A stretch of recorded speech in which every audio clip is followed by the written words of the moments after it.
సిద్దిపేట జిల్లా చిన్నకోడూరు మండలంలో విషాదం జరిగింది. రంగనాయక సాగర్ రిజర్వాయర్లో ఇద్దరు పిల్లలు మునిగి చనిపోయారు.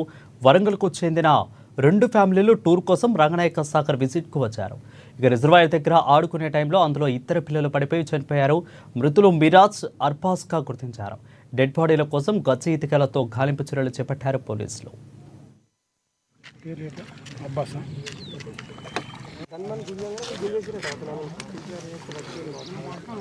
10:30కి వచ్చినాం సార్. ఇక్కడికి 12:30కి వచ్చినాం.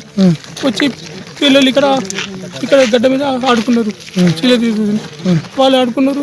ఇక పెద్దోడును ఈ అమ్మాయిలు గిట్ట కొంచెం లోపల వెళ్ళి నేనేంటంటే పిల్లలు కొంచెం అన్నం కింద బయటికి రండి చెప్పిన. గడ్డ మీద చిన్న పిల్లలు మునిగిన పిల్లలు ఈ అల్లుని అక్కడ వాళ్ళని స్థానిక తీసినదో ఇక వాళ్ళకి రమ్మని చెప్తామని చెప్పి వీళ్ళకి ఇద్దరు పంపారు. వాళ్ళు వచ్చారు కదా. వీళ్ళు అట్లా లోపల కూర్చుకుపోతాను వీళ్ళు లోపల వెళ్ళిపోయారు. ఈ అబ్బాయి ఏంటంటే వీళ్ళని కాపాడడానికి పోయిండు. మొత్తం అబ్బాయిలు ఏదో చూడడానికి ఈ అబ్బాయి 15 సంవత్సరాలు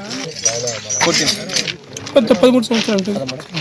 14 సంవత్సరాలు 10:30కి వచ్చినాం సార్ ఇక్కడికి.